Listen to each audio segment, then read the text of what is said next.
Hey everybody, Corey here with Casual EDC, and today we're going to be taking a look at the Spyderco Sage 5 Lightweight. With an overall length of 7.13 inches, you have a 3-inch blade with a 2.64-inch cutting edge and a blade thickness of 0.12 inches. Your handle is going to be 4.17 inches, and it's made of FRN, which makes this the lightweight version. Has skeletonized liners, the compression lock, and if I didn't say it already, the steel on this is S30V. Just do a little size comparison here with the Benchmade 940. This is the 940-2.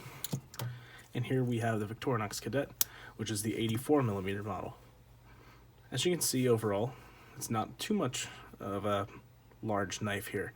It's definitely larger than your Victorinox Cadet, and it's definitely smaller than your Benchmade, not Spyderco, 940.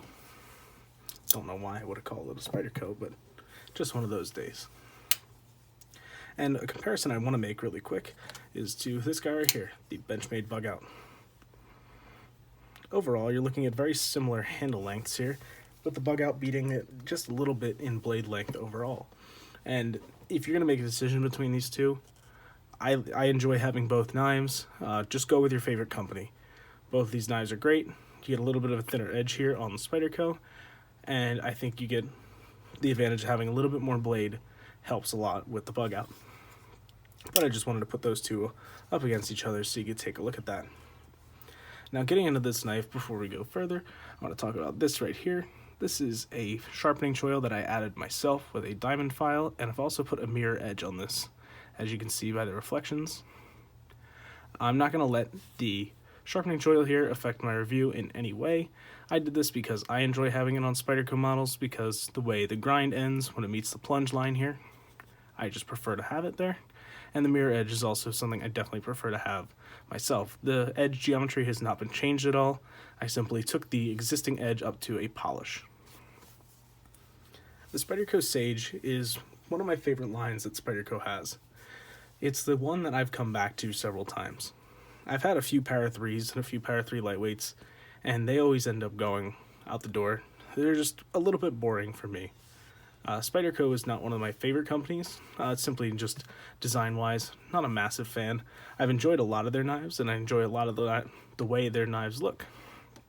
But when I get them in hand, it's always been hit or miss for me, and mostly miss, except for the Sage 5 line, the Sage line in general. As you can see, you have a forward finger choil and a thumb ramp here, so you get a nice secure grip right at the top in this kind of a pinchy saber grip, and the rest of your fingers just kind of fall into place. Normally I don't like knives that put your hand in a position, but this thing just locks in and is ready to work. And even then, you can put your thumb around the other side and really choke up on it, or you can choke down on it. Keep your thumb up as well. It's pretty comfortable either way, and I have about medium-sized hands, and I can get all 4 fingers down on it here, and I can get all 4 fingers here with some room to spare. Something here I want to talk about is the Spyderco wire clip. What they did really well here is that where the clip lands on the knife, there is no texturing there. This texturing can be pretty rough depending on the direction. As I slide up, I have resistance. As I slide back down, not so much. But that changes when you get to this side. As you can see, they catch light in different ways. That's because they're using bi-directional texturing, meaning that these are slightly tilted in one direction and these are slightly tilted in the opposite direction. And that makes for a really grippy knife that's not going to slide out of your hands, which is one of the great things about the lightweight models that Spyderco offers. The Spyderco Sage 5 lightweight has a pivot bushing system. And what that is that if you were to look at the spider hole here as the hole for the pivot, there is a small ring on the inside that the pivot goes through instead of this lining up with the pivot. And I go into more detail about this in my first impressions and unboxing video, but essentially it just allows the knife to operate a lot smoother than just the blade running across the pivot like your other knife would. The compression lock mechanism on this one allows for easy deployment. Your hand's not going to prevent this lock from opening in any kind of way, and it makes for a very easy close. You just press it with your pointer finger, and this knife swings shut. The action is phenomenal on this. Due to that pivot bushing system and the ease of access to the compression lock, this is a very fidgety knife. You can flick this with all 5 of your fingers, which I did in the unboxing and first impressions video. But as you can see, it flies out, closes right away. It's really no problems at all. If I hold it completely flat, I have the compression lock pressed. It doesn't take much to get it to swing shut. And that's what's so beautiful about the compression lock mechanism. It allows for a very smooth deployment and operation of the locking mechanism and of the knife in general. It allows you to roll it out slowly, allows you to close it quickly, or you can even use 2 hands and close it nice and slow if you need to be somewhere where maybe somebody's a little more afraid of knives and you break out something like this. You can roll it out slow with that thumb hole and you can close it 2-handed. Nobody's gonna bat an eye at that. If you're out here going like this, you might catch some attention. But if you just want something fun to fidget with, that's also very effective and a great tool, the Spyderco Sage 5 Lightweight is not going to disappoint you. I can really recommend this knife for just about anybody.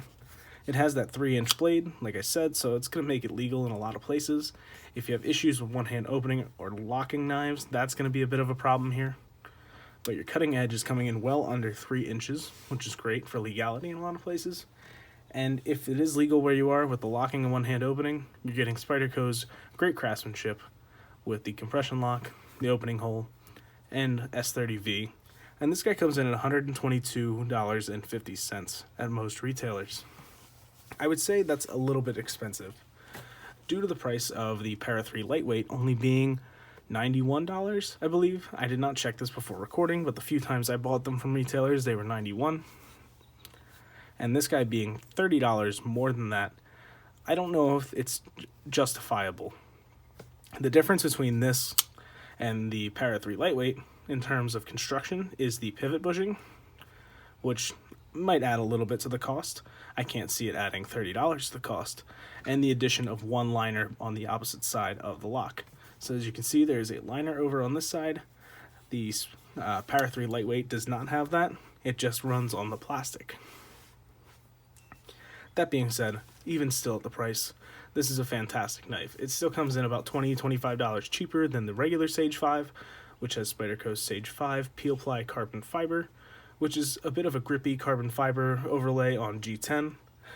Not as much grip as this here, though. If you're looking for a great everyday knife that you can really beat up on that has durable materials, this is a fantastic option. I hope you guys enjoyed. Please go check out the giveaway that is going to be closing on June 1st. We will be selecting a winner from the comments, so go ahead and check that video out. We'd appreciate it. As always, like, share, comment, subscribe. We'd love to grow the channel some more and be able to get some more videos out and some more giveaways up for you guys. We're always down to put out new videos and always open to ideas in the comments. Thank you guys so much for watching. Have a great rest of your day. Bye-bye.